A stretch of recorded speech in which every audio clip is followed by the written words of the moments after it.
Assalamu alaikum everyone. Welcome back to my channel. I hope you are all are doing good and well.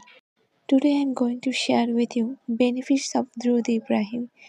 Before sharing with benefits of Durud Ibrahim, let's read one time Durud Ibrahim. Bismillahirrahmanirrahim.